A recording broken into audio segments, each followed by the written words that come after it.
So that's what we do with Wicked, is we really push how exciting the food is that we're doing, and how amazing it is, and how you don't need animal products. And like, it's slow, you just grow on that path, and it's slowly, like, as soon as you start swapping out meat for a plant strong dish once a week, it soon grows to twice a week, 3 times a week. Pretty soon, over a course of a couple of years, for me, it was like, why do I have any animal products at all in my diet? Season 3 of the Plant Strong podcast explores those Galileo moments where you seek to understand the real truth around your health and dare to see the world through a different lens. This season, we honor those courageous seekers who are paving the way for you and me.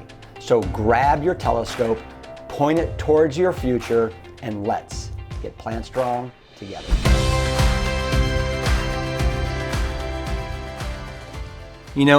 At the very, very start of today's podcast, I want to stop for a second and just thank each and every one of you for being a part of the Plant Strong podcast family. It means a ton to me that you guys are listening to this podcast, and that it's hopefully helping you live your best Plant Strong life.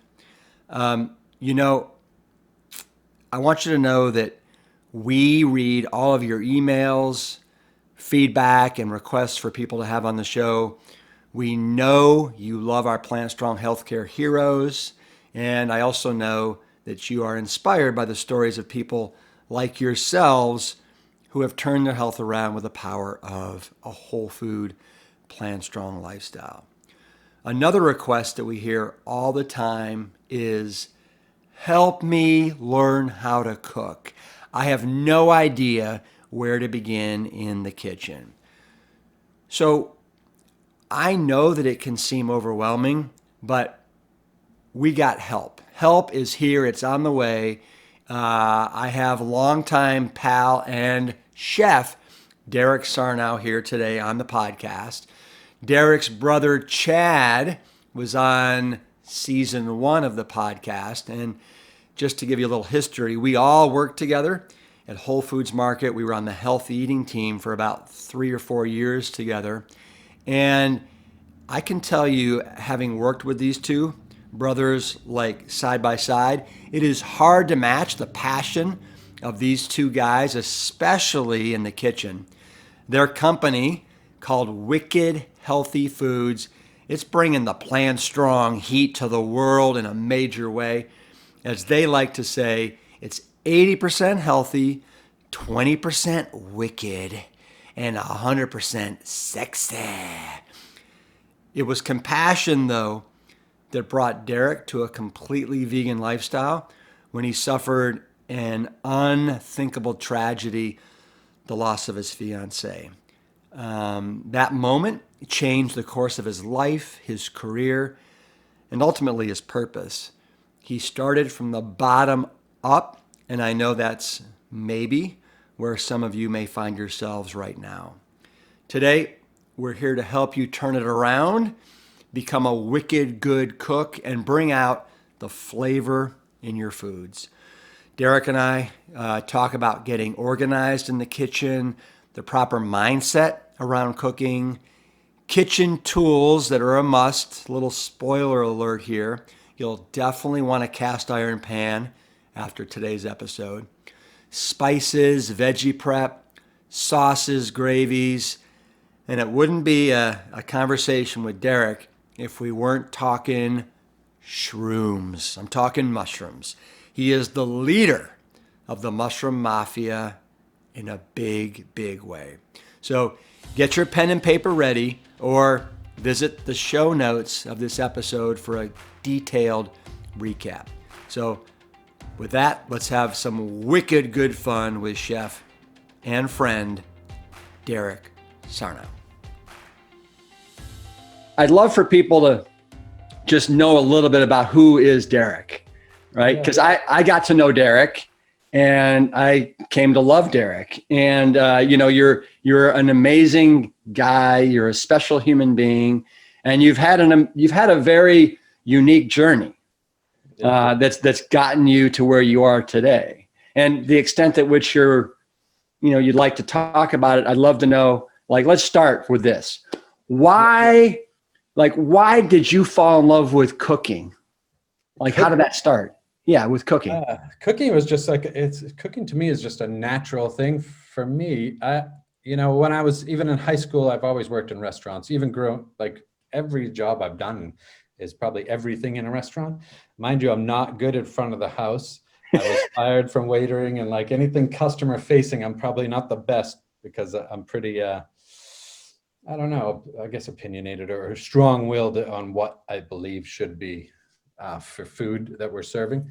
So, I mean, I've just loved cooking, Rip. And one of the things with the restaurant is I feel like I'm very OCD and very ADD. Like I'm all over the place sometimes, jumping from thought to thought. And being in a restaurant really helps me, allows me to use all these different avenues because there's so much going on at one time.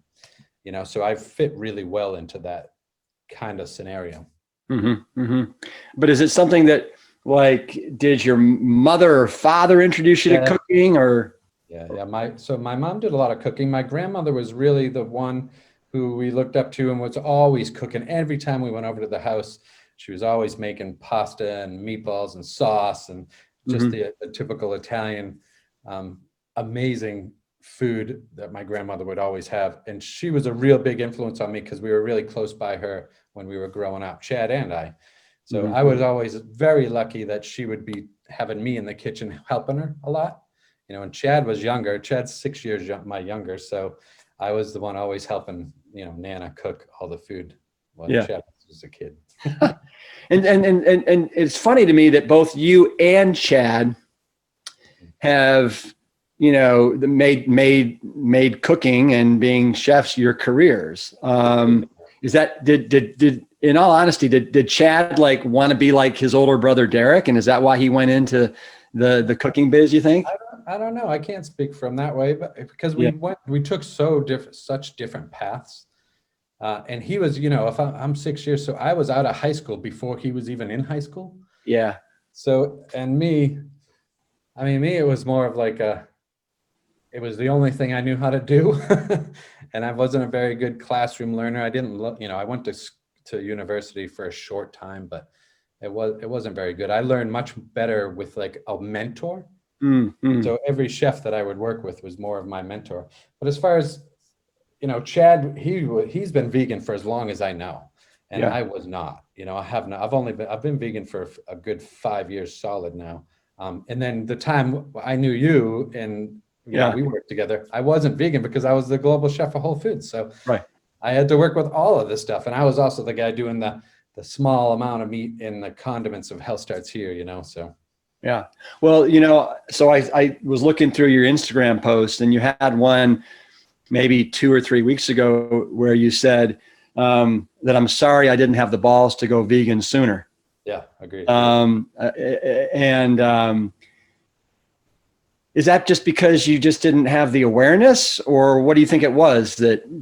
Yeah, a lot of it, I think a lot of it was spite, like looking at my mind and how it works and how I see things. I don't like being told what to do. And I don't think people like being told what to do. So it's like, as a vegan, I want people to stop killing animals, but it's and that my natural instinct is to go, stop killing animals, just stop it. Why are you doing that? Why are you doing this? But that doesn't work it doesn't work for me if somebody tells me that. So it's really like, what's the best method? So that's what we do with Wicked, is we really push how exciting the food is that we're doing and how amazing it is and how you don't need animal products. And like, it's slow, you just grow on that path, and it's slowly, like as soon as you start swapping out meat for a plant strong dish once a week, it soon grows to twice a week, 3 times a week. Pretty soon, over a course of a couple of years, for me, it was like, why do I have any animal products at all in my diet? Yeah. Yeah. Well, but knowing your journey, like I do, there was a point where you went to a monastery. And did that influence your thinking around kind of compassion and suffering and all that? Yeah, that, I mean, that was huge. So if you want to touch base on that story, so Well, well, yeah, I don't, only if you want to, but yeah, yeah, of course. I yeah, mean, that's it's really like it's really what changed my entire life. So, I used to own, I'll just do a brief sure. synopsis of it. Yeah. So I used to own a few different restaurants, and I had started my own farm. So I owned two different restaurants at one point, and they lasted like 7 years. One was called Mahalo's, another one was called the 100 Club. And I had sold those, started a farm because I had to sign a non-compete, so I couldn't do the same kind of business in the same vicinity, and I didn't want to move away. So this was it was in Portsmouth, New Hampshire, and like the surrounding area. So I Can I ended up, stop you for a sec? How hard was it owning, I mean, two different restaurants? Just, yeah, I don't know. I mean, I'm the kind of guy who I just worked all the time. It was just my life is my career. It's my career is my life. I don't yeah, see much difference in it. If you know what I mean. Some yeah, people can just shut it off. I don't shut it off ever. yeah. So But just hear all these horror stories about restaurants and just how they, what is it? 90% of them don't make it, and they're just like, yeah, money agreed. pits. And I mean, were you able to make it work from that standpoint? Yeah, I mean, I sold them all successfully, sold them. No, none of them went out of business. Wow. Yeah. So, and plus, I always believe that you have to be the highest paid person in your own business. Mm. So, as the chef, I wasn't the guy who was not, I was the chef. So that controlled all the food, and I knew exactly what to do. So, even if I did hire a chef to replace me on that spot when I did other things, nobody could ever leave and hold me by the Hmm. ball. You know what I mean? If sorry to say that, it's just Yeah. like nobody could ever hold me over the coals because I was always able to step into any position at all in the whole place. Yeah. So that's how I always thought it, because then I controlled it, even if I did it all by myself, that's how it started. And then I hired another guy and another guy and another guy. And soon I had, 12 people working for me in a restaurant, and then another 30 people on call because of all the catering stuff that we had. Yeah. Okay. So you sold the two restaurants and now you got this farm because you Yeah. had And the I started the farm. non-compete clause. Yeah, and that's when I ended up meeting Amanda towards the end of that farm days. And then, so Amanda was my fiance. She ended up being my fiance. And we were together for 3 years. And so she helped me decide. I went from a farm and ended up opening another restaurant. And I couldn't figure out how to do the farm and restaurant at the same time. So I ended up giving up the farm, leaving that, and just doing the restaurants.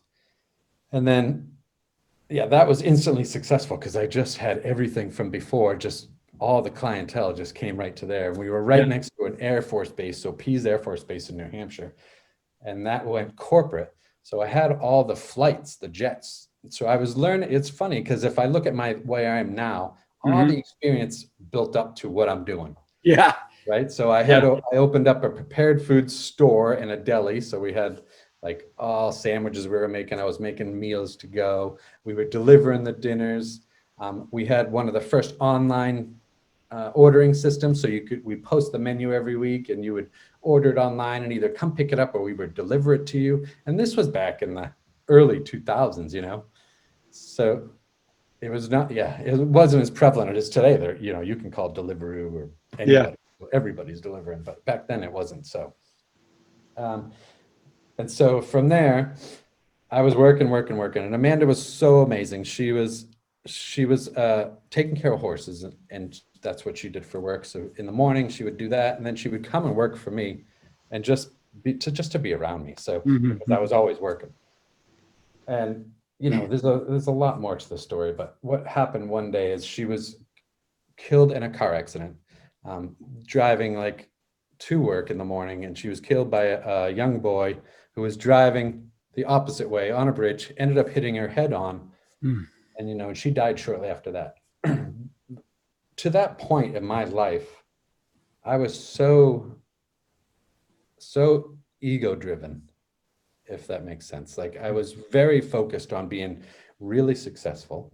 I wanted you to eat my food. I didn't care what I put into it. I wanted it to be delicious, but I was all about sugar, salt, and fat, like Yeah. everything that, I just wanted to make the most decadent, indulgent, delicious food possible with animal products and anything else in it. I didn't think about that stuff. I didn't think about sustainability. I was making chowders with 2 or 3 pounds of butter and 4 or 5 quarts of milk. And it's just like, it's hard to believe that. And then, you add the bacon into that and it's just like, of course, it's just fat, and it tasted good. But anyways, when that happened and I had all this business, I had everything I wanted at that point. And when Amanda passed, I really had to look at myself because it was so devastating. I was so devastated. We were going to be married shortly a few months later, and everything had just stopped and I couldn't work anymore. So what happened was I ended up having one of my clients was Dan Brown. He wrote the Da Vinci Code, Angels and Demons. Amazing guy. Him and his wife Blythe, just amazing. And they had known Amanda because she had come and done a couple parties with me of theirs. Yeah.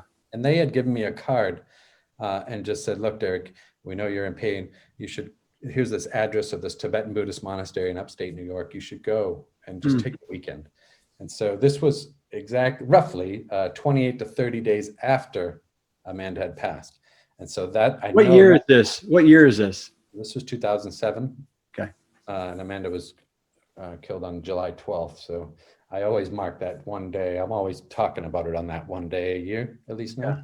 And so that, we're looking at 15 years this year coming up. Mm.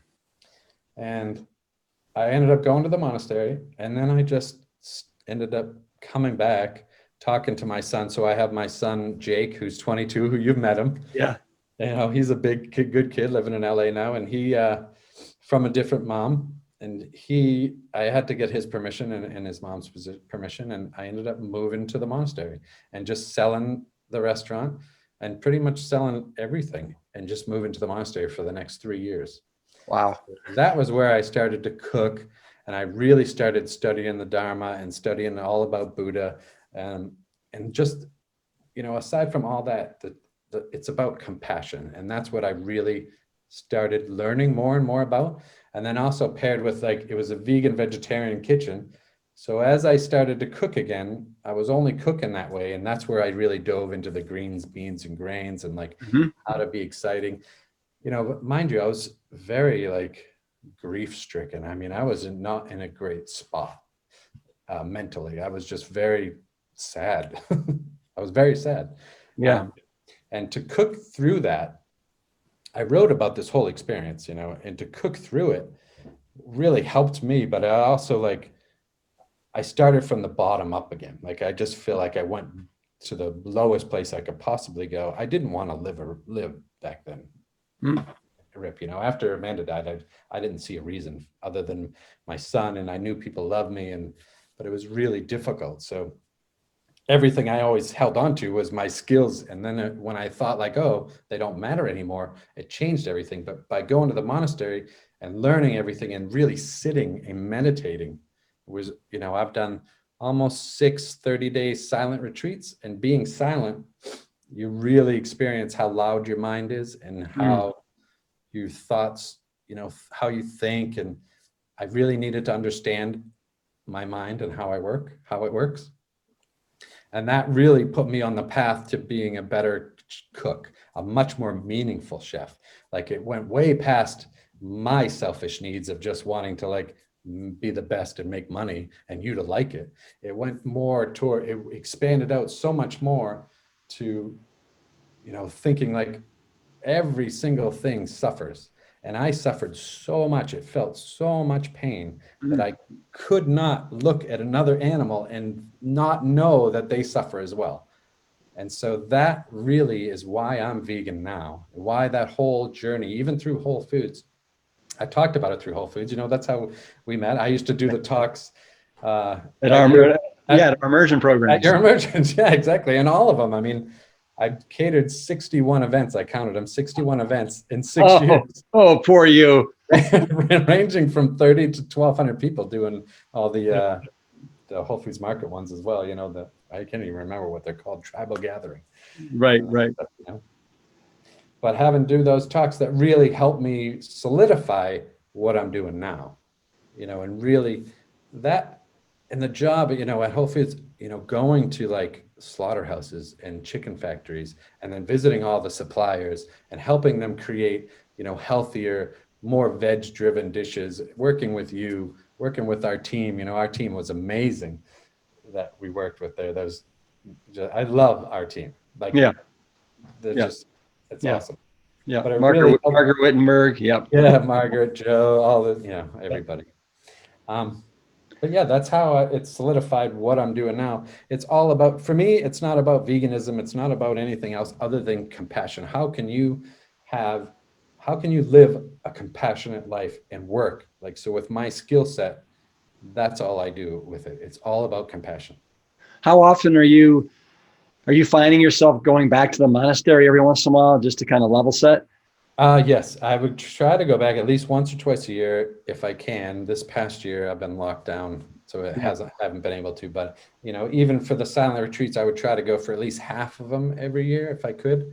But I do long to go back. I mean, the only thing I moved here with are Yeah. my Tibetan stuff to remind me and to practice with, and 2 suitcases. So, and I'm in London, so if you guys didn't know that. Right. Well, and I'd love to to talk about that too. When we were when before you left Whole Foods, you and Chad were kind of getting into this wicked healthy kind of brand that you guys started, and it's absolutely brilliant. It's 80% healthy, 20% wicked, and 100% sexy. But how did you guys come up with that? I mean, it's so brilliant. Oh, thanks. It's funny because and Chad, I'll tell you, I came up with the whole wicked idea, and Chad was like, I don't know about it. And I'm like, dude, come on, I'm going to do it. And he's like, I'll only do it if it's 100% plant-based and vegan. And I'm like, all right, done. And that's how we really started doing it. But we had been talking about this whole thing, like, what are we going to do together? What are we going to do together, And then we happened to work together, sort of kind of at Whole Foods. We were on the same team. We both did different things. But we did get to spend a lot more time together. And so that's how Wicked was born. And also knowing like what you teach, with the no sugar, no salt, low oil, no oil, all that. I love that diet, right? I think it's the best and most healthiest diet, bar none. I think it's perfect for people who really need to stop that, right? Because I did it. So in order for me to actually learn how and be really good at that, I had to do it and live through it. So I remember taking 6 months and being, all right, I'm going to be so hardcore and do it. And that's how I even got to be the healthy eating chef, to teach all the prepared foods guys and to work with you even. So I learned how to do that, but it's very difficult to put it into a product. Mm-hmm. It's very difficult to get it on shelf. And for shelf life reasons, there's so many reasons. There are some easy things that you can do, and I know you have some amazing products over there. I can see them. I remember working on some of them with you. Yeah, you did. Right? But it's not as easy, and people want easy. Mm-hmm. And so the easiest thing is for people to cook themselves and take control of your own, whatever you're doing in the kitchen, you can do that. It's just timing and this and that. Anyways, long story short. Yeah. No, go ahead. Wicked was born from that extreme to the other extreme, and it's to fall in the middle. Yeah. Well, and I mean, wicked healthy, how long after you left Whole Foods did you go over and become the chief director and innovative guy at Tesco? Yeah. So the day I left Whole Foods, I think it was around in February. It was 5 years ago, so I don't even remember the year, 2016, I think, right? So the day after I went vegan, I left. My resignation was over. I went vegan the next day. I planned to take the whole year off, which I kind of did. And we wrote the Wicked Healthy Cookbook. Insane. And let me just say, woo, yeah, baby. Yeah, baby. Look at that. The Wicked Healthy Cookbook, free from animals. And then look at this. This is my signed version right here. No need to kill shit for flavor. Derek, power to the plant, Chad. I love it, man. Thanks, buddy. It's an amazing. I've obviously used this. It's one of the most gorgeous cookbooks I've ever seen. Who in the world did all the photography? Yeah, Eva Kosmas did our photography, and that's who I learned how to take pictures, because I think she's amazing. I mean, she's just a really amazing and unique. And she lived up in Portland, Oregon, where I did at the time, and that's where we shot the book. I mean, look at that. Look at that stuff. And then I think this is one of my favorites right here. And for people that are just listening, I apologize that you can't see. But look at that. You're right. You're like scorching it. And then look at that. Look at that. That's crazy. Mafia right there. That's it. That's it. That's the whole thing. Yeah. So when I went vegan the next day, I'm like, all right, if I'm going to be vegan, I need to make it so I'm going to eat it, because I can't be a hypocrite and do something and, tell people to do another thing. I need to do what I say. So I just started really experimenting with mushrooms. That year after Whole Foods is when I really dug into mushrooms.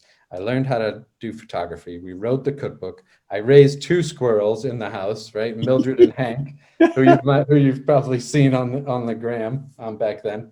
And then Tesco had called probably midway, and I did another 30-day silent retreat all in that year. And I think 2017 was when I moved to London.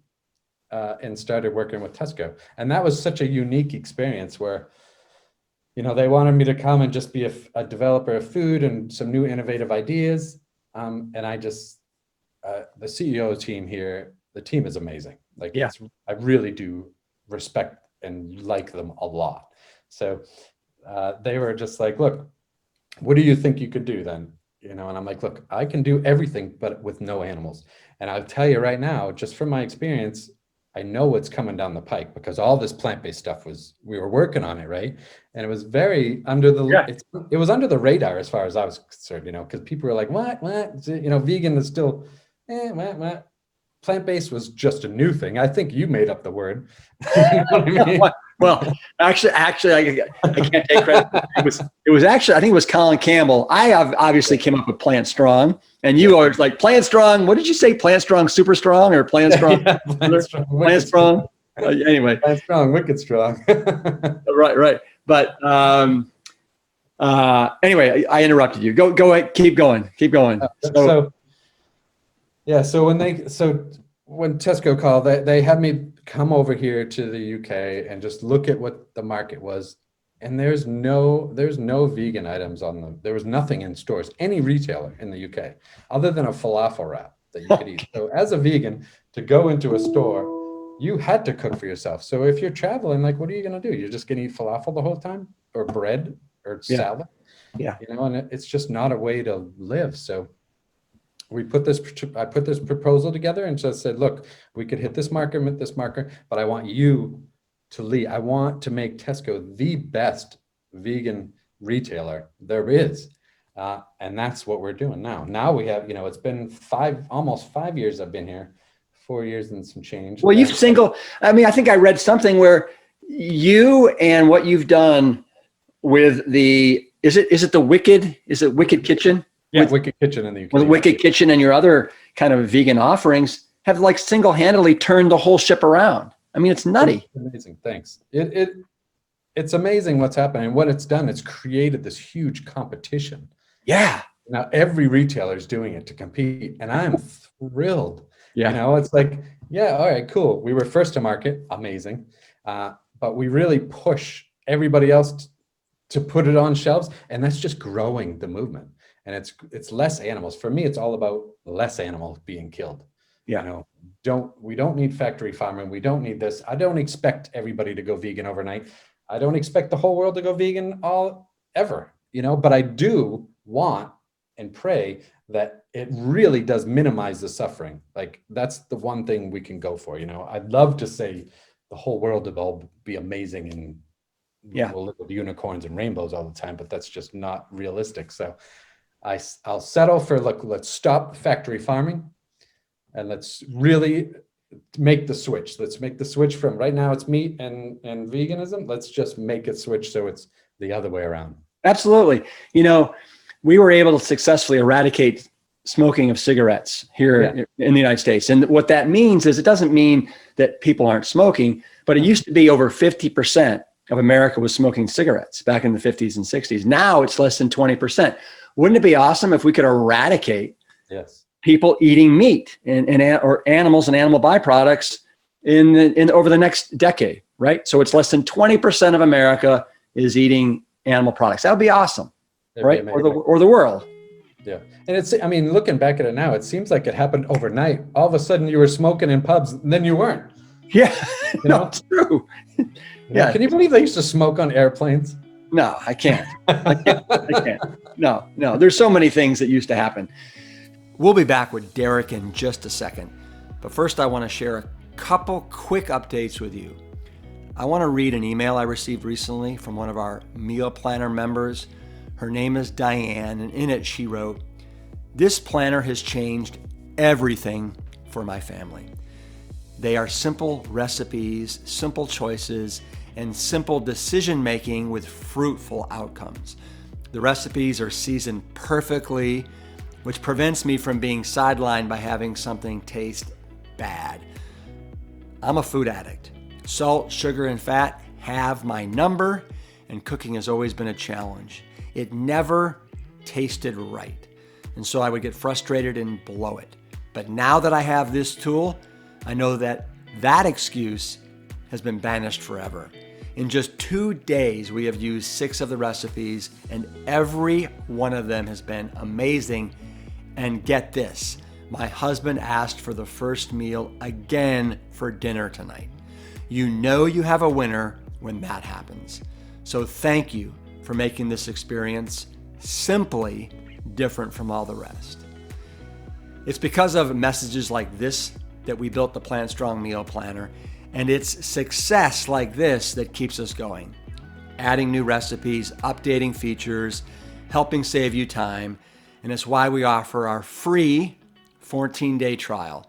I want each of you to find new meals that work for your household, just like Diane did on the very first day. So visit mealplanner.plantstrong.com and then enter the code STARTFRESH to redeem your free 2-week trial.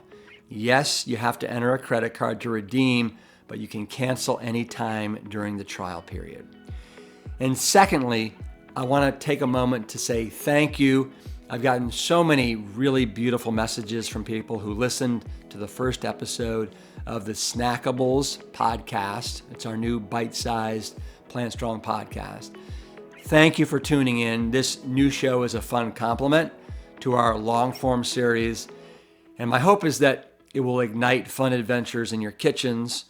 We'll be sure to share these bonus episodes every couple of weeks. And as always, thank you for sharing, subscribing, and writing reviews.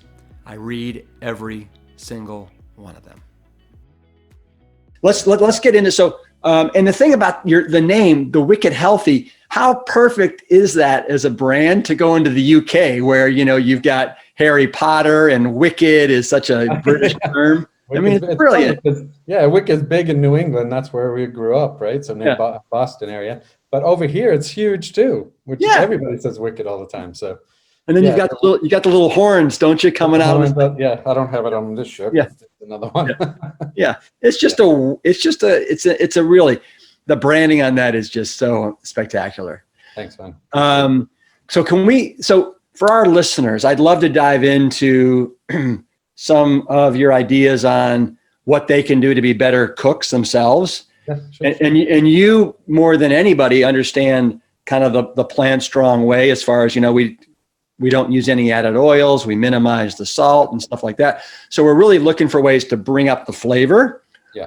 And you guys talk about that extensively in the Wicked Healthy Cookbook. We even have a menu in there. I think we have a no oil menu in the book. Separate, because we didn't do all no oil stuff, but we did do a lot.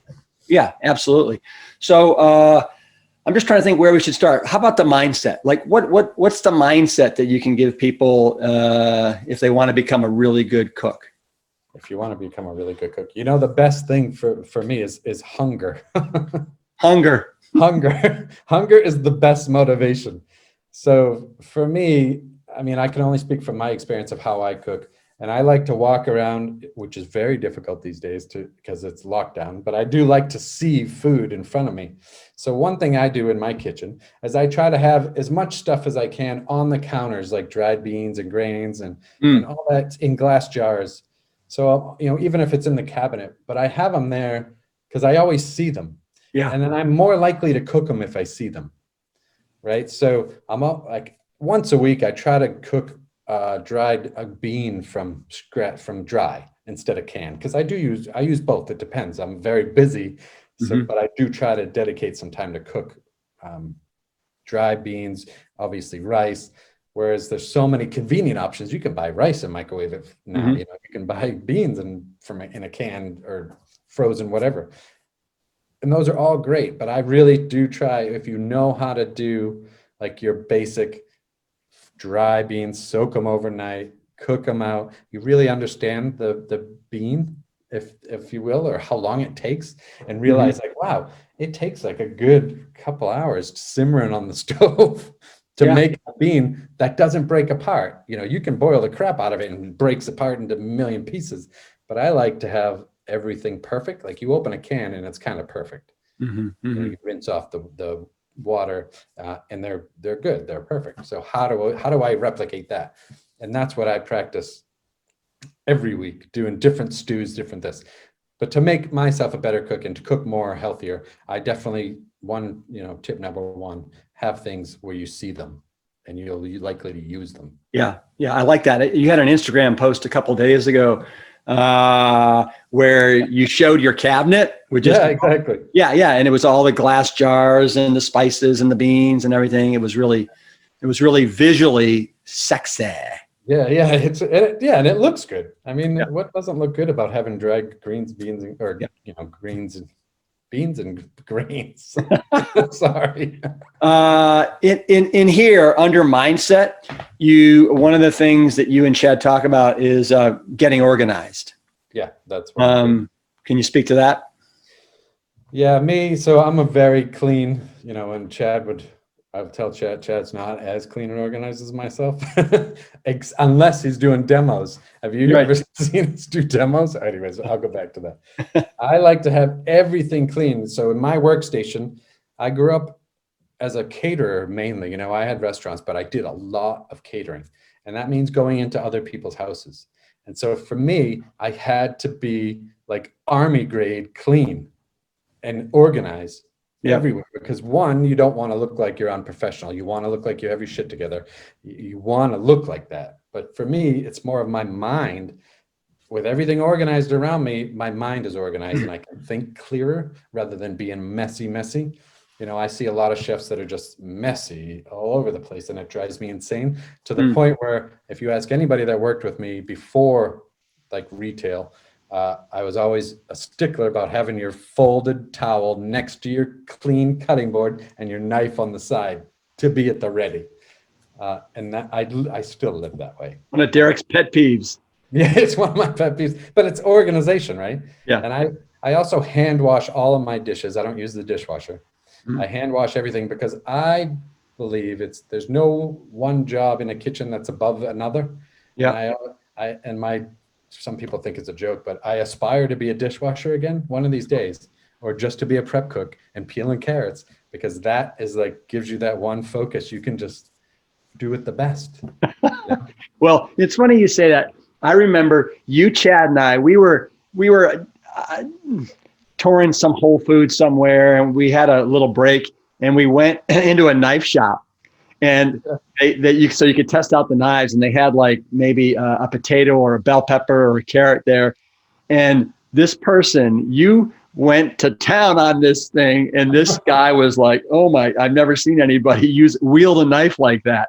I mean, your skills are crazy, crazy. I mean, how does somebody get that good? Is it just repetition? Is it practice? It's repetition and practice. Yeah. So all my, like, before I even had the restaurants or own restaurants, I I worked at this place called the Schwindy Hut in Waterville Valley up in New Hampshire. And all we did was make soups and sandwiches. So I was making onion soup almost every other day. And we were cutting 50 bags of onions almost in a day. So it got to the point where me and the one other guy were blindfolding each other, Yeah. having all the onions laid out in front, and just you'd go through, and you practice how to hold the knife correctly. Wow. What's the best way? What is the best way to cut an onion? To cut an onion, I mean, to describe it is to have an onion, cut it in half. Yeah. And then I peel it. Yeah. And then I cut the two ends off. Yeah. And then I just dice it, slice it so there's only a little bit left and you're almost julienne in it. Yeah. Yeah. And turn it, and then as you slice down. Some people do this other incision in the middle. I think it's a waste of time. Right. Waste of time. I agree wholeheartedly. What about I've heard so many people say, my mother in particular, that everything starts with an onion. Would you agree with that? Everything starts with an onion? Yeah, it's not a bad thing to say. Yeah, and most things do. Yeah. Yeah. So all these people who say I don't like onion, well, don't start with an onion. Exactly. Let's talk about flavor, like flavor boosters, and how you enhance flavor if you're not going to use, a lot of copious amounts of salt, sugar, oil, and stuff like that. Like browning your food, roasting vegetables, scorching vegetables. You had a post the other day where you're like, you scorched the asparagus tips and you did something, and your terms for it: scorching, braising, roasting. I love it all. So I'll do this whether it's no oil or not. Yeah. I treat every vegetable as it's the hero in the dish, even if it's a part of a dish. So if you look back and I'll try to post something, according with this when you release this, right?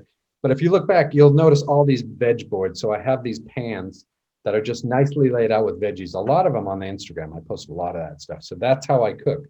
I'll cook I use cast iron pans a lot because you don't need oil to cook with them. Yeah, I need oil to preserve it and I wipe it out, but you don't need a lot of added oil. So can I just want to dive into some stuff as you're saying it and remember where you were going with that.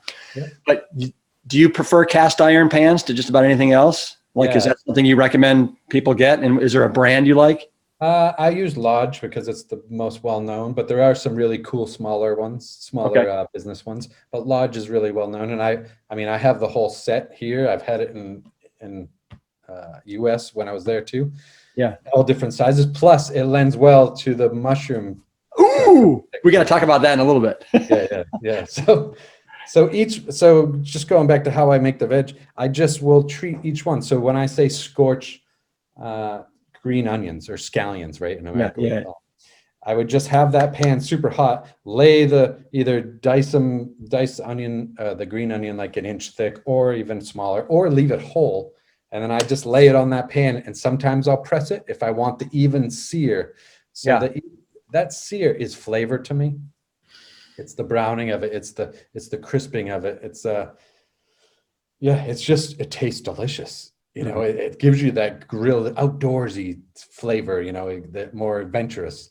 And so each vegetable I would do differently. So then the asparagus, I would either add to the pan and then just put a spoonful of water on it, cover it for a second, and then you got that steam. So it steams and it slightly roasts the outside, so it crisps it up, but it's nice. It's done perfect. The color pops. Yeah, because it's all visual, right? I want it all to be like super vibrant and colorful, and the veggies just cook perfectly. Meaning, like, there's not too much of a bite, but it's not like chewy. It's not like broke. It won't break apart easy. Yeah, So like cauliflower, potato. I think I cooked. What did I just make the other day? I made this like you ever have corned beef and hash? Not in a long time. Oh, I know, but you know what I'm talking about. So like they grind the meat with the potato and they put it out. It's disgusting to me, but I made a version of it, a vegan version. I used a little bit of Beyond Meat in it, and I used a lot of potato and just boiled the potato quickly, just enough so the exterior was soft. And then I strain off the water, let it dry a minute, put a cover on a bowl, and then I just toss the spices like really hard. You toss the spices and it really integrates with the potato, and then lay them on a sheet pan and roast them. delicious. Mm. Mm. I think one of the biggest things I learned when I was cooking with no oil or sugar or salt was to up the herbs. Mm-hmm. People don't use enough. Like I might put in a recipe, if you're doing an exact recipe for an exact thing, that's fine. But I always use more. Even if I'm looking at somebody else's recipe, I'll add more.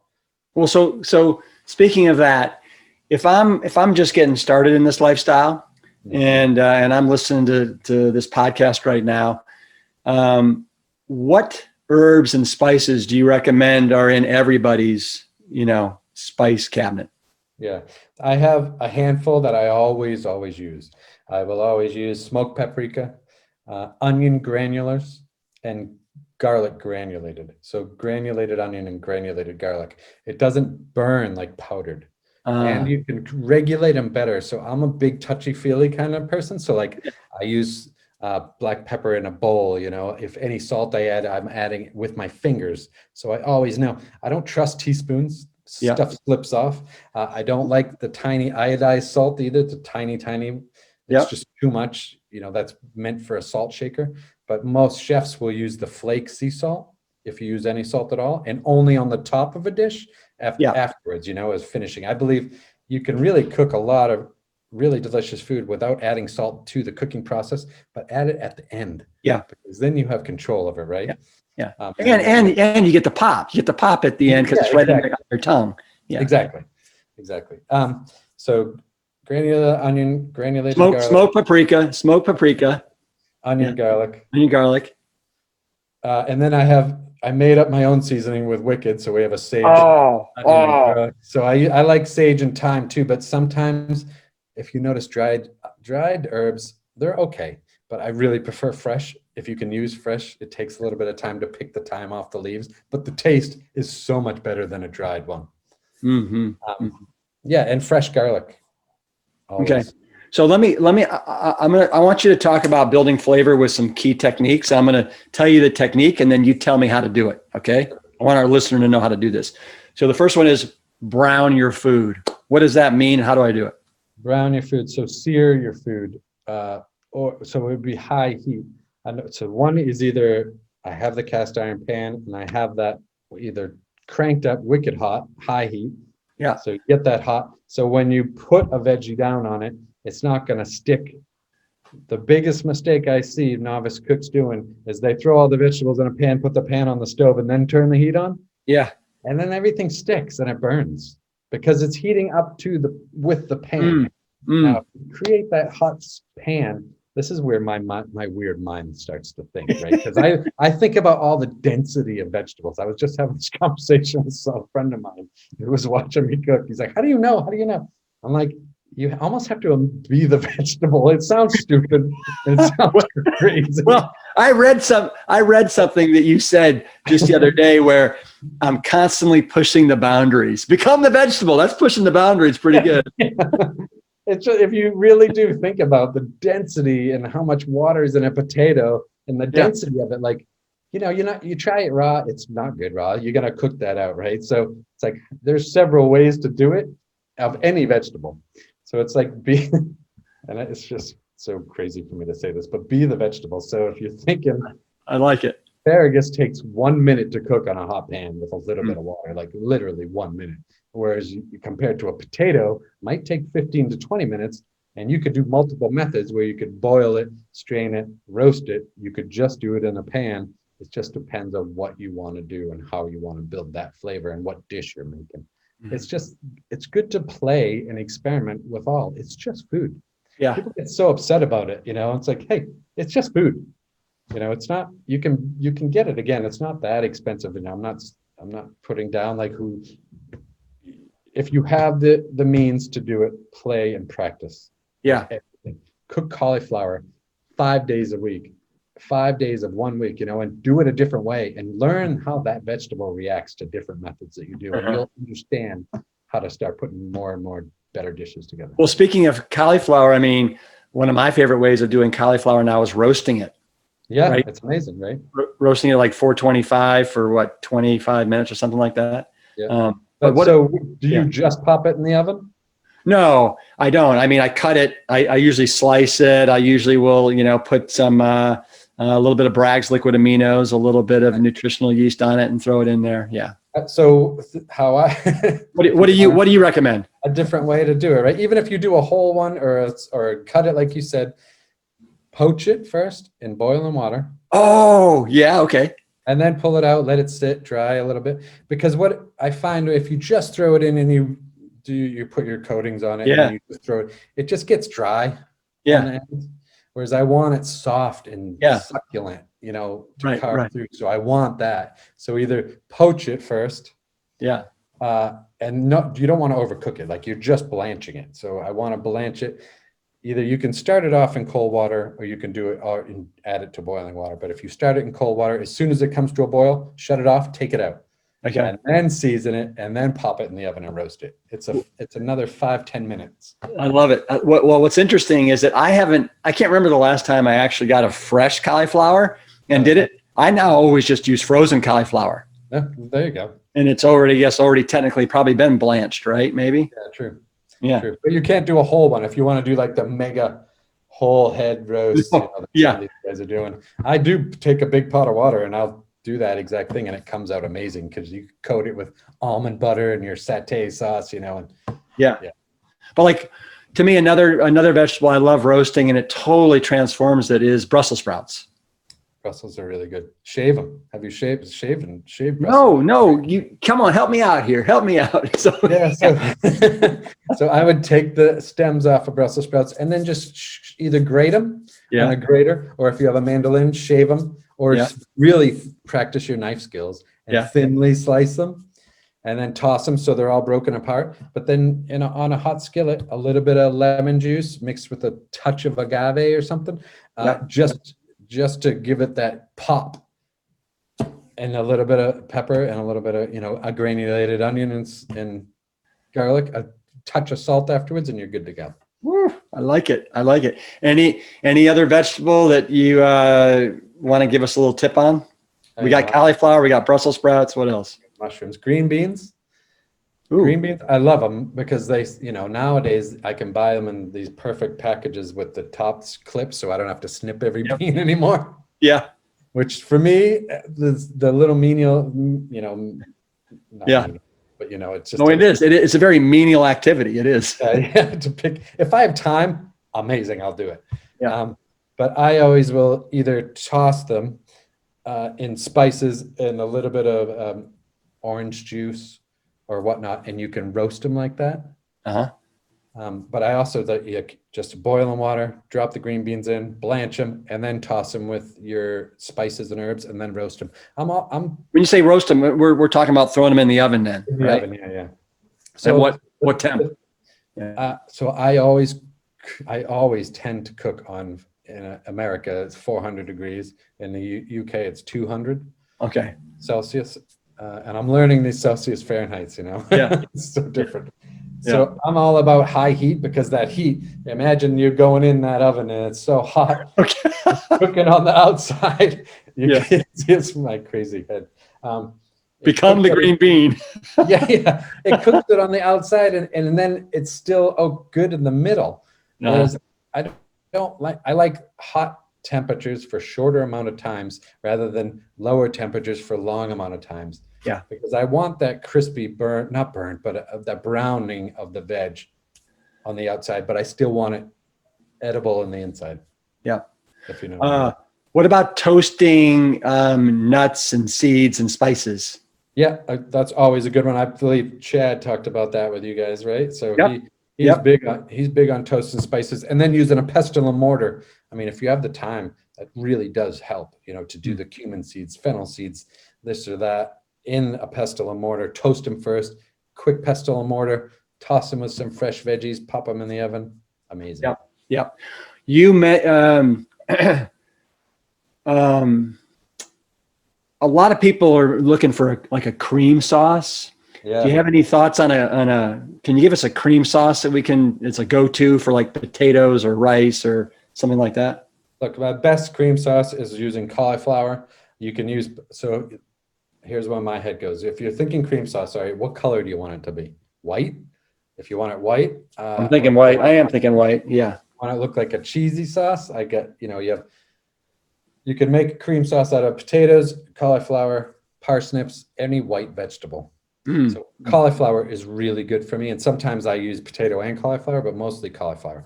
So I take half a head of cauliflower, Yeah. about 5 cloves of garlic, Yeah. and a bay leaf, and I boil that in a separate pot until it's like super soft and breaking apart. I'll strain off half of the water, but then I'll put the in a Vitamix or a really high-speed blender, add your cauliflower, the garlic, whatever's in there, take the bay leaf out, add a little bit of that water because the water is flavor. It's just got all the flavor in it, and I'll save that and set it aside. But then I'll add a little bit of oat milk. And you can do it so just start blending and you'll see how thick it is. And then you can add a little bit of the milk, the oat milk or soy milk, whatever you want, unsweetened. And that makes an amazing base for your cream sauce. So from that, you can add nutritional yeast to make it cheesy. I can add cracked black pepper and do a peppercorn sauce. I can add mustard and do a mustard cream. Ooh. I add horseradish and mustard, and you have this amazing mustard horseradish cream sauce. It's so versatile. I think I have a lot of recipes up on, we have them on our site or on the YouTube using these exact methods of making this stuff. What is your site? So it's wickedhealthyfood.com. Okay. And then our YouTube site is Wicked Foods YouTube. Yeah. Would you ever add like some cashews or walnuts to there, or you can. So it depends on what you want to do with it. So what I've discovered, and you don't need any oil for these sauces, even naturally. I don't use them anyways, you can, if you add nuts, it's going to thicken up when it chills. Mm-hmm. So imagine a nut and the density of a nut. Like cauliflower and nut, think of them, look at them both together. A nut is super dense, right? It's super dense. There's no water in it. Cauliflower, much more water, a lot more fiber in it. Yeah. And it's not so dense. It's so funny that I'm having this conversation out loud and it's not just in my head. But if you add nuts to it, and yes, you can make an amazing sauce and it's thick and it's really rich. But as it sits, it really gets thick. And if you mix that with your pasta, it gets too thick and dry. So I don't add the nuts to it. I'll add sometimes I will, but I won't a lot. I have to add a lot more liquid. Yeah. What about a gravy? Do you have a go-to gravy that you can recommend for people? Yeah, go-to gravy. So what I would do is take the same ingredients that I just told you, cauliflower, garlic, right? Except instead of boiling them, I might add them to a roasting pan because I want that caramelization. I might take onions separately, caramelize the onions in the cast iron pan with, and just really, so that's adding it to a hot, you have to add a lot of onions. So when I caramelize onions, it's not just a few onions on a pan because then you're going to burn them. You need to add, like, if you have a cast iron pan, I would add at least 2 or 3 julienne onions. So it's like, it looks like a good pile of onions. Yeah. That will slowly cook down on a medium high heat. That will slowly cook down. If you need to add a little bit of broth, use a little bit of broth. But you shouldn't have to because the natural juices and water from the onions will start to come out and really brown up. And so then I use that and add that to the cauliflower, add sage, a little bit of fresh thyme, and then you blend that. For the color, there's a browning liquid seasoning that you can buy. Yeah. And you only need like a half of a capful. Do not go crazy with that stuff because it will turn it black. But that gives you that color and that aliveness. I also do this with mushrooms. I think I have a really good mushroom one where I shred mushrooms so it looks like your traditional turkey gravy with the shredded mushroom in it. So speaking of mushrooms, I have a couple. I let the Plant Strong community know that I was going to be talking to you today. So I got a couple questions from some of the community members. Yep. So this first one, speaking of mushrooms, it's perfect. This is from Amy, and I'm going to read this to you. Your pressed mushroom steaks are amazing. Can you explain how someone who follows a whole food, plant-based, no oil way of eating can make amazing mushrooms without adding any oil? Signed, an oil-free mushroom mafia member, complete and total fangirl. Amazing. Thank you, Amy. Thank you so much. Look, I actually did a video where we compare them. So on YouTube, I'll have to send it to you after this. Yeah. So I did a video where I compared them both. I did one with oil and one with no oil because I knew this question was going to come up from the audience. Yeah. So a lot of people give me shit because I use oil in a lot of cooking. But I do just as much no oil cooking, but it's interesting how, I want people to just stop eating animals. I'm not trying, you're doing amazing what you do, but my mission is just to get people to stop eating animals. I don't do it for the health reasons as, yes, it's healthier, but it's the reason why so I cook a broad range of things. I show a really good video, which I think you'll like a lot, because I show no oil to oil, and the difference is length of time cooking, and you have to pay attention a lot more when you're not using oil because it's more likely to burn. Because there's nothing preventing that pan, there's nothing preventing it from stopping it from sticking, and that's all. But it's totally doable. It just takes a little bit more time and a little bit more thought, but it's totally doable. So what's your mushroom of choice right now if you're making mushroom steaks? Do you like the lion's mane, or what do you think? Well, my best mushroom of choice would be lion's mane, but it's the hardest one to come by. But if you can come by them, make amazing steaks and very much similar to like pork cutlets or, just to name an animal, how I remember it would be the familiar. So that it's an amazing steak. Plus the benefits of lion's mane mushroom are just amazing. It's one of the only mushrooms I think that's helpful for memory loss or dementia and all that fun stuff. So that's a good mushroom for that. And it's super delicious, super juicy. Like, it's amazing. We have that recipe in the book. I think I do a liver and onions recipe in the cookbook, in the Wicked Healthy cookbook.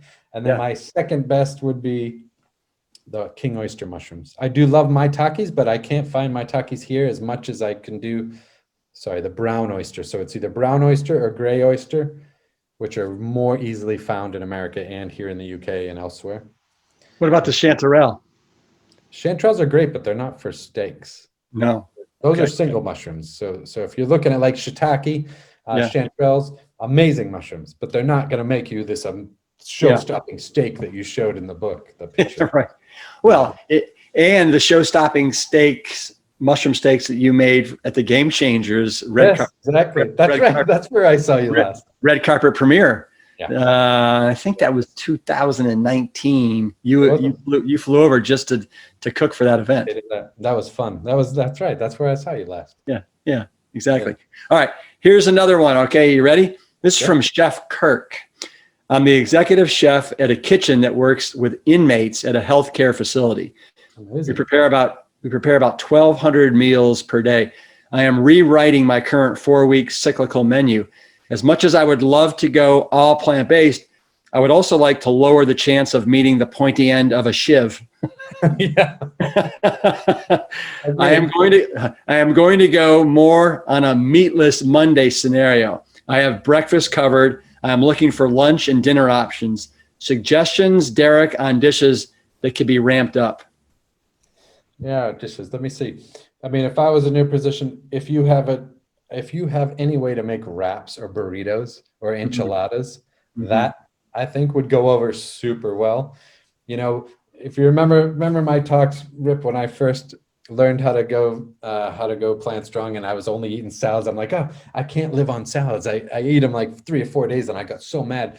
But what did I do? I put it all into a wrap and all of a sudden it was this brand new meal and I felt like a man again, like I'm like eating this huge wrap. Yeah. So if you put anything into a burrito or in like an enchilada and you make that cream sauce, like we just talked about with cauliflower, and we have plenty of recipes for that, for ideas or tips, and it's easy enough to make, and you just roast off, the whole tray of enchiladas or burritos, whatever you want to do, cut them in half, or you can wrap the burritos individually. He's a chef. He knows what he's doing. Yeah. But that's what I would probably go with. Mexican's really good to do. What about, I find that, and I always tell people this, the way I got a bunch of Texas male firefighters to do this was to take dishes they love and plant strongify them. So And I know you guys make an amazing mac and cash, macaroni and cheese, Yeah. right? Yeah. And that these inmates would just adore. Same thing with like what is it? A shepherd's pie, right? Exactly. With lentils and the mashed potatoes, and yeah, you can do amazing things. You totally can. There's so many different things you can do, especially if you're serving it hot right there and then. Yeah. I think it's great. All right. Got a couple more. Are you good? Yeah, I'm good. All right. This is from Debbie. Well, I feel like we already did this, but I am terrible with using herbs and spices. My food is bland and I am tone deaf when it comes to seasoning. How do I use them? Yeah, I mean, use them. It's my biggest, like sometimes the answer is right in front of you where it's like, just use them. Experiment with different ones. Like we created a whole line of Wicked Kitchen spices here where I have like these mango masala blends. So it's an Indian blend with like turmeric and mango powder and super delicious, super flavorful. But try new items. Like once every time you go shopping, every other time, grab a new spice mix and just play with it and see what it is. Like one of the reasons why I wanted to do a spice line is because if you go into the stores, there's pork seasoning, steak seasoning, this or that. And most of them are vegan. They just have the stupid animal name. No, not animals are stupid, but they have that stupid name on it. Yeah. And so people won't likely pick it up, but I want those flavors to come through. So another way to do it is to take nutritional yeast. We've also developed like the first season nutritional yeast seasoning. Yeah. So I have a barbecue nooch, a ranch nooch, and a garlic and herb nooch. Stop it. Just stop it. You want to take at home. You know, if you look at sprinkle it on popcorn, yes, pizza, yes, but try cooking with it. So take nutritional yeast, like, let me see, a ratio, 3 tablespoons of nutritional yeast, and do 1 teaspoon of granulated onion, another teaspoon of granulated garlic, and do another teaspoon of smoked paprika. Yeah. And just use that and try cooking vegetables with that. That will boost flavor a lot. And then if you bump up the nutritional yeast, you can also use that to make broth. So it's really good to make like a smoky, that's how I make all these ramens now. So all the ramens you might see, like I think you saw what I just posted, that was made with the barbecue nooch. So it's a barbecue seasoned nutritional yeast. Wow. Makes amazing broth. You just have to test how strong and you want it, you know, in the water. So somebody was like, they would love to get your cookbook, but they just want to know how easy is it to make the recipes that have oil free. Can you just leave it out? We do have some that are oil free already. Some things are not, they don't come out the same way if you just exclude the oil. You have to balance it out. This is one thing that I learned, even, you know, developing products to add more vegetables to something doesn't mean just adding more vegetables. You really have to balance everything out so it all comes out well. I don't know off the top of my head in the book I mean, there's a lot of stuff that can be easily done. Some things are not as easy. Can I tell you? So I love the humor in this book. So for example, you have like 3 or 4 pages on the equipment, must-have equipment in the kitchen, right? Yeah. And then it says tweezers, and I'm like, tweezers? Why do you need tweezers? And then it says, in case you get the urge to pluck an eyebrow, something like that. Exactly. Was that your humor? Was that your? Yeah. Because you know, it's all this fancy food. You know, look, I'm for all kinds of food, but the fancy food, it's not something you do at home. So why bother? Like a lot of chefs out there, I want to create food that's mainstream and like delicious. I don't need to be a niche fancy food, $200 plates. You know, I mean, I want to eat. Yeah. So you're, it's nighttime there, I think almost. You're 7 hours ahead. So it's like 11 here. So it means it's like, what, 6 o'clock there? Yeah, 5 o'clock. 5 o'clock. Can you like let us know what'd you have for breakfast and lunch today? Honestly, today is Wednesday, so it's a big day for samples. So I go into the office and I pick up as much samples as I can to bring them home because I've been working from home lately. So I have 32 different products to try. Oh my gosh. That are going into either Plant Chef or Wicked Kitchen. So I honestly didn't have a lunch other than sampling food today. Yeah. Well, what is your favorite? If you had a favorite, like go-to breakfast, would it be steel cut oats, oatmeal? Yeah, I love that. That'll be more of a weekend thing for me. Honestly, Rip, I don't eat a lot of breakfast. Sometimes I drink coffee. Yeah. I like my coffee, and I'll get up in the morning. I do my sit. I read from 5 a.m. to 9 a.m. is my time, just for me. So I tend to don't eat a lot. I'll eat fruit. I'll eat bananas. And I'll feed my dog bananas because she loves them. Oh, that's wild. That's it. Sometimes I'll eat some of the new Oatly yogurt, which is amazing. Yeah. But I don't eat a lot of breakfast. Yeah. What is there a food or a vegetable or a grain that you're just like totally gaga goo goo over right now? Like, you have been for mushrooms for a while. Yeah. I mean, as far as mushrooms, always.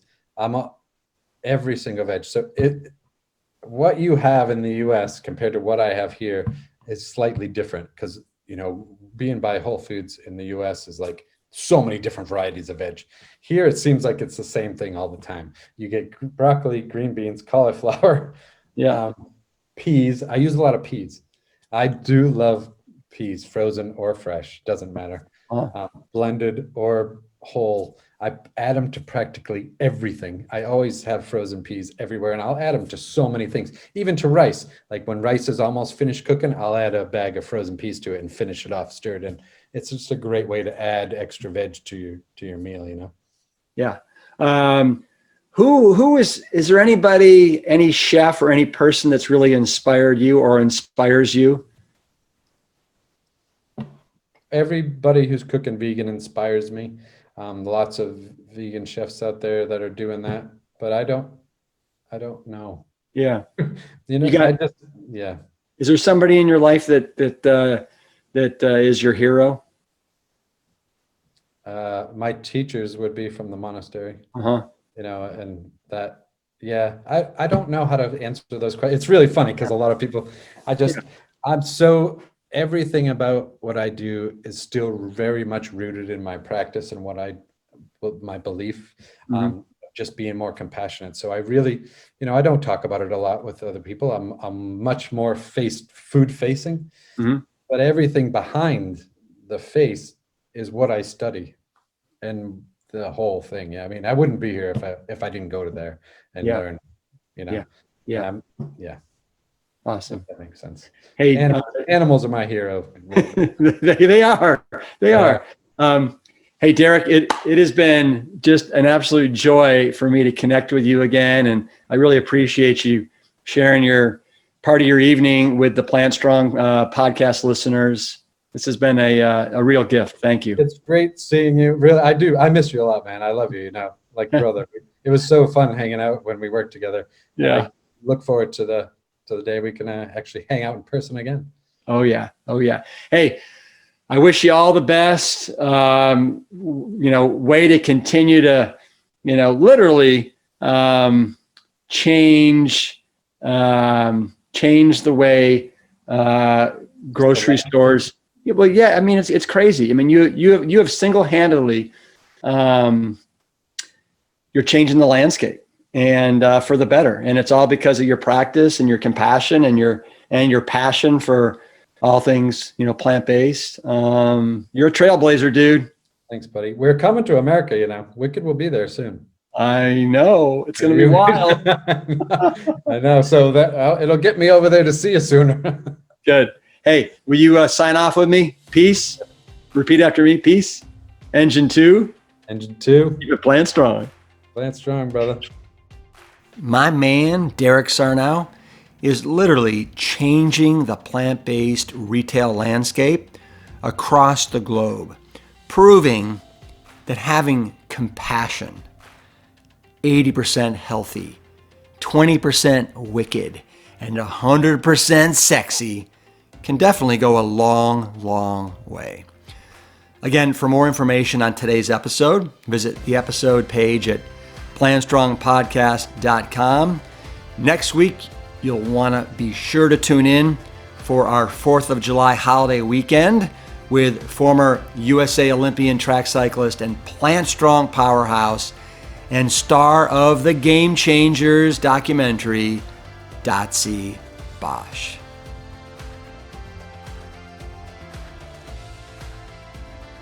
Thank you for listening to the Plant Strong podcast. You can support the show by taking a quick minute to follow us wherever you listen to your favorite podcasts.